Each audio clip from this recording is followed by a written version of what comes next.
शिव महापुराण के अद्भुत प्रसंग में आपका स्वागत है।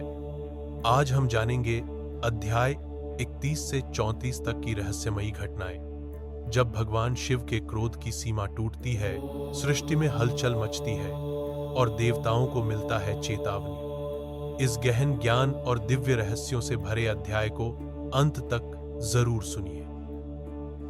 31वां अध्याय। आकाशवाणी। ब्रह्मा जी कहते हैं, हे नारद, जब दक्ष के उस महान यज्ञ में घोर उत्पात मचा हुआ था और सभी डर के कारण भयभीत हो रहे थे, तो उस समय वहां पर एक आकाशवाणी हुई।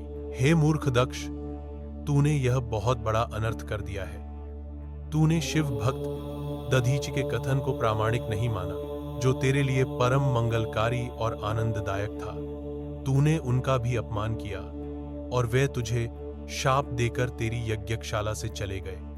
तब भी तू कुछ भी नहीं समझा। तूने अपने घर में स्वयं आई साक्षात मंगल स्वरूपा अपनी पुत्री सती का अपमान किया। तूने सती और शंकर का पूजन भी नहीं किया। अपने को ब्रह्मा जी का पुत्र समझकर तुझे बहुत घमंड हो गया था। तूने उस सती देवी का अपमान किया जो सत्पुरुषों की भी आराध्या है। वे समस्त पुण्यों का फल देती हैं। वे तीनों लोकों की माता कल्याण स्वरूपा और भगवान शंकर की अर्धांगिनी सती देवी प्रसन्न होने पर सुख और सौभाग्य प्रदान करती हैं। वे परम मंगलकारी हैं। देवी सती की पूजा करने से समस्त भयों से छुटकारा मिल जाता है और मनोवांछित फलों की प्राप्ति होती है। देवी सभी उपद्रवों को नष्ट कर देती हैं। वे ही पराशक्ति हैं तथा कीर्ति, संपत्ति, भोग और मोक्ष प्रदान करती हैं। वे ही जन्मदात्री हैं, अर्थात जन्म देने वाली माता है। वे ही इस जगत की रक्षा करने वाली आदि शक्ति है और वे ही प्रलय काल में जगत का संहार करने वाली है। सती ही भगवान विष्णु सहित ब्रह्मा, इंद्र, चंद्र, अग्नि, सूर्यदेव आदि सभी देवताओं की जननी है। वे साक्षात जगदम्बा है। वे ही दुष्टों का नाश करने वाली और भक्तों की रक्षा करने वाली है। ऐसी उत्तम महिमा और गुणों वाली भगवान शिव की प्राणप्रिया धर्म पत्नी का तूने इस यज्ञ में अपमान किया है। भगवान शिव तो परम ब्रह्म परमेश्वर हैं। वे सबके स्वामी हैं। वे सबका कल्याण करते हैं। सभी मनुष्य प्रभु का दर्शन पाने की अभिलाषा सदैव अपने मन में रखते हैं। दर्शनों की इच्छा लिए घोर तपस्या करते हैं। वे भगवान शिव ही जगत को धारण कर उसका पालन पोषण करते हैं। वे ही समस्त विद्याओं के ज्ञाता और मंगलों का भी मंगल करने वाले हैं। वे ही समस्त मनोकामनाओं को पूरा करते हैं। हे दुष्ट दक्ष, तूने उन परम शक्तिशाली भगवान शिव की शक्ति की अवहेलना करके बहुत बुरा किया है। इसलिए तेरे इस महायज्ञ के विनाश को कोई नहीं रोक सकता। जिनके चरणों की धूल शेषनाग रोज अपने मस्तक पर धारण करता है, जिनके चरण कमल का ध्यान करने से ब्रह्मा को ब्रह्मत्व प्राप्त हुआ है, तूने उनका और उनकी पत्नी सती का पूजन न करके बहुत अनिष्ट किया है। भगवान शिव ही इस संपूर्ण जगत के पिता और उनकी पत्नी देवी सती इस जगत की माता है। तूने उन माता पिता का सत्कार न कर उनका घोर अपमान किया है।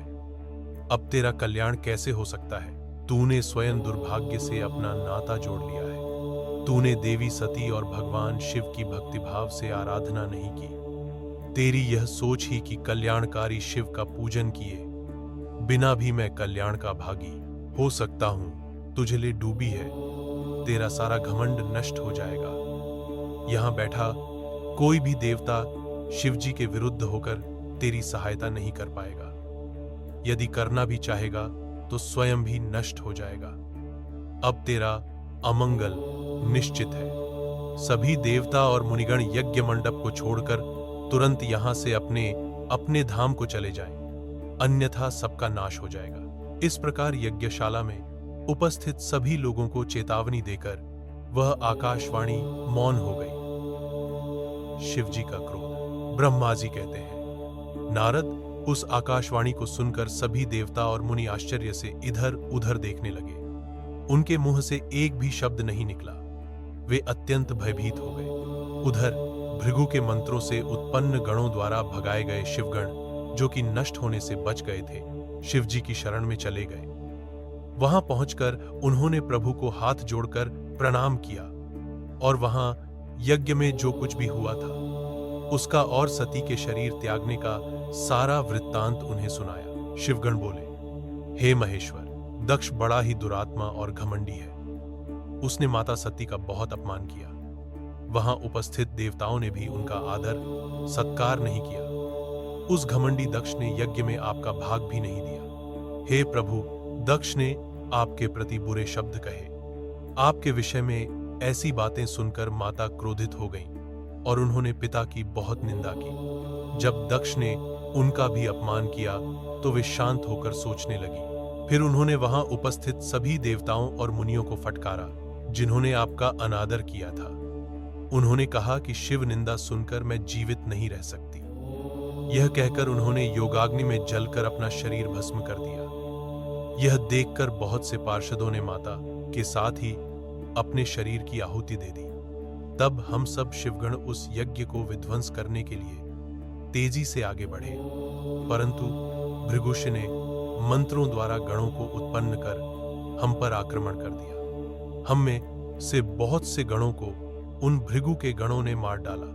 तब वहां आकाशवाणी हुई जिसने कहा कि दक्ष, तुम्हारा अंत अब निश्चित है तथा जो भी देवता एवं मुनि तुम्हारा साथ देंगे वे भी पाप के भागी बनकर मृत्यु को प्राप्त होंगे। यह सुनकर सभी उपस्थित लोग वहां से चले गए और हम यहां आपको इस विषय में बताने के लिए आपके पास चले आए। हे कल्याणकारी भगवान शिव, आप उस महादुष्ट अधर्मी दक्ष को उसके अपराध का कठोर दंड अवश्य दें। यह कहकर सभी गण चुप हो गए।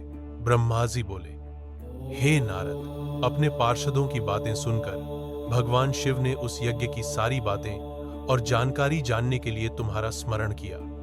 उनके स्मरण करते ही तुम वहां जा पहुंचे और भक्तिभाव से नमस्कार करके चुपचाप खड़े हो गए।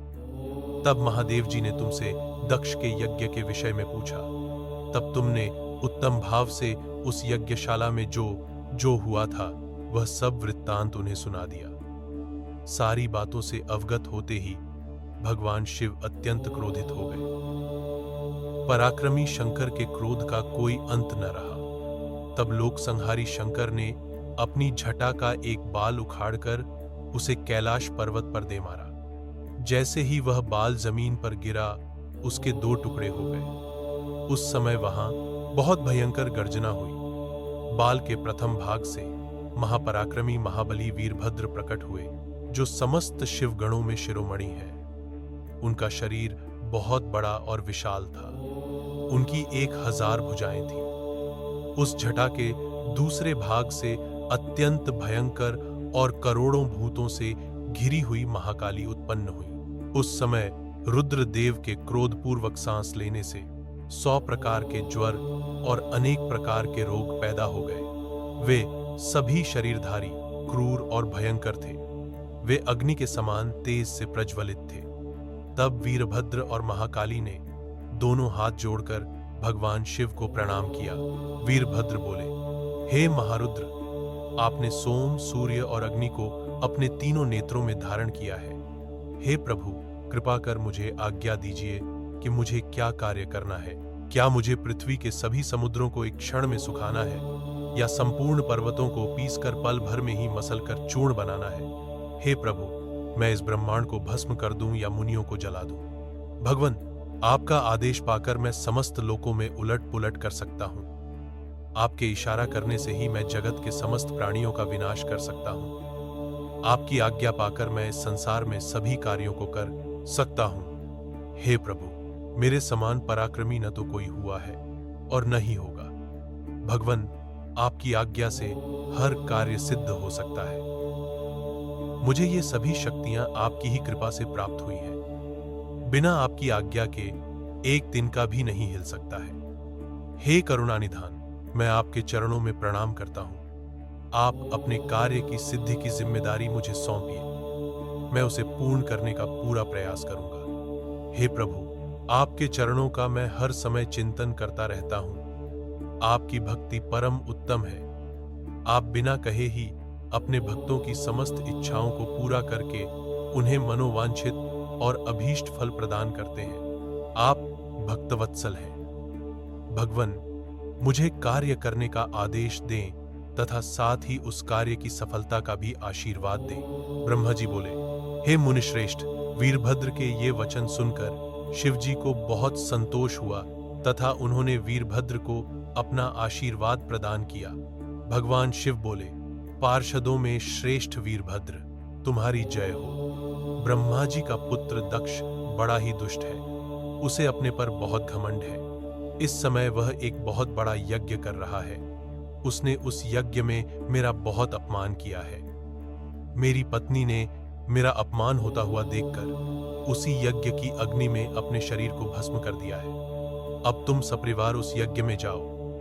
वहां यज्ञशाला में जाकर तुम उस यज्ञ को विनष्ट कर दो। यदि देवता, गंधर्व अथवा कोई अन्य तुम्हारा सामना करे और तुम्हें ललकारे तो तुम उसे वहीं भस्म कर देना। दधीचि की दी हुई चेतावनी के बाद भी जो देवतागण वहां यज्ञ में मौजूद हैं, तुम उन्हें भी भस्म कर देना, क्योंकि वे सभी मुझसे बैर रखते हैं। तुम उन सभी को बंधु बांधवों सहित जलाकर भस्म कर देना।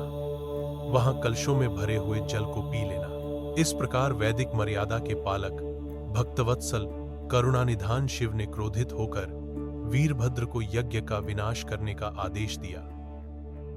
33वां अध्याय वीरभद्र और महाकाली का यज्ञशाला की ओर प्रस्थान।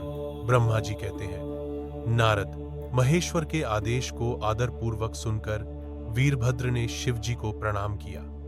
तत्पश्चात उनसे आज्ञा लेकर वीरभद्र यज्ञशाला की ओर चल दिए। शिव जी ने प्रलय की अग्नि के समान और करोड़ों गणों को उनके साथ भेज दिया। वे अत्यंत तेजस्वी थे। वे सभी वीरगण कौतूहल से वीरभद्र के साथ साथ चल दिए।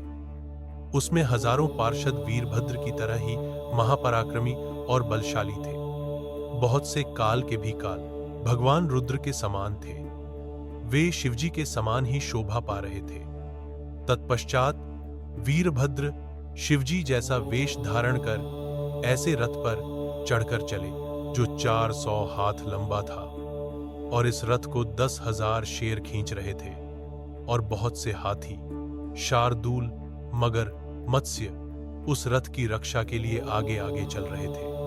काली, कात्यायनी, ईशानी, चामुंडा, मुंडमर्दिनी, भद्रकाली, भद्रा, त्वरिता और वैष्णवी नामक नवदुर्गाओं ने भी भूतों, पिशाचों के साथ दक्ष के यज्ञ का विनाश करने के लिए उस ओर प्रस्थान किया। डाकिनी, शाकिनी, भूत, पिशाच, ब्रह्मत, गुह्यक, कूष्मांड, परपट, चटक, ब्रह्म राक्षस, भैरव तथा क्षेत्रपाल आदि सभी वीरगण भगवान शिव की आज्ञा पाकर दक्ष के यज्ञ का विनाश करने के लिए यज्ञशाला की ओर चल दिए। वे भगवान शंकर के 64,000 करोड़ गणों की सेना लेकर चल दिए। उस समय भेरियों की गंभीर ध्वनि होने लगी। अनेकों प्रकार के शंख चारों दिशाओं में बजने लगे। उस समय झटाहर, मुखों तथा श्रृंगों के अनेक प्रकार के शब्द हुए। भिन्न भिन्न प्रकार की सींगे बजने लगी। महामुनि नारद, उस समय वीरभद्र की उस यात्रा में करोड़ों सैनिक, शिवगण एवं भूत पिशाच शामिल थे। इसी प्रकार महाकाली की सेना भी शोभा पा रही थी। 34वां अध्याय, यज्ञ मंडप में भय और विष्णु से जीवन रक्षा की प्रार्थना। ब्रह्मा जी बोले, हे नारद, जब वीरभद्र और महाकाली की विशाल चतुरंगिणी सेना अत्यंत तीव्र गति से दक्ष के यज्ञ की ओर बढ़ी तो यज्ञोत्सव में अनेक प्रकार के अपशकुन होने लगे। वीरभद्र के चलते ही यज्ञ में विध्वंस की सूचना देने वाला उत्पात होने लगा। दक्ष की बाईं आंख, बाईं भुजा और बाईं जांघ फड़कने लगी। वाम अंगों का फड़कना बहुत अशुभ होता है। उस समय यज्ञशाला में भूकंप आ गया। दक्ष को कम दिखाई देने लगा। भरी दोपहर में उसे आसमान में तारे दिखने लगे। दिशाएं धुंधली हो गईं। सूर्य में काले काले धब्बे दिखाई देने लगे। ये धब्बे बहुत डरावने लग रहे थे। बिजली और अग्नि के समान सारे नक्षत्र उन्हें टूट टूट कर गिरते हुए दिखने लगे। वहां यज्ञशाला में हजारों गिद्ध दक्ष के सिर पर मंडराने लगे। उस यज्ञ मंडप को गिद्धों ने पूरा ढक दिया था।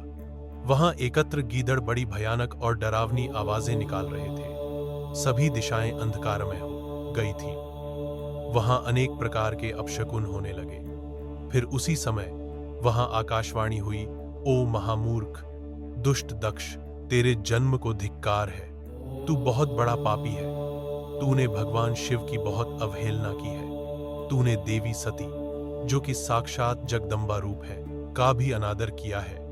सती ने तेरी ही वजह से अपने शरीर को योगाग्नि में जलाकर भस्म कर दिया है। तुझे तेरे कर्मों का फल जरूर मिलेगा। आज तुझे तेरी करनी का फल अवश्य ही मिलेगा। साथ ही यहाँ उपस्थित सभी देवताओं और शे मुनियों को भी अवश्य ही उनकी करनी का फल मिलेगा। भगवान शिव तुम्हें तुम्हारे पापों का फल जरूर देंगे। इस प्रकार कहकर वह आकाशवाणी मौन हो गई। उस आकाशवाणी को सुनकर और वहां यज्ञशाला में प्रकट हो रहे अनेक अशुभ लक्षणों को देखकर दक्ष तथा वहां उपस्थित सभी देवतागण भय से कांपने लगे। दक्ष को अपने द्वारा किए गए व्यवहार का स्मरण होने लगा। उसे अपने किए पर बहुत पछतावा होने लगा। तब दक्ष सहित सभी देवता श्रीहरि विष्णु की शरण में गए। वे डरे हुए थे।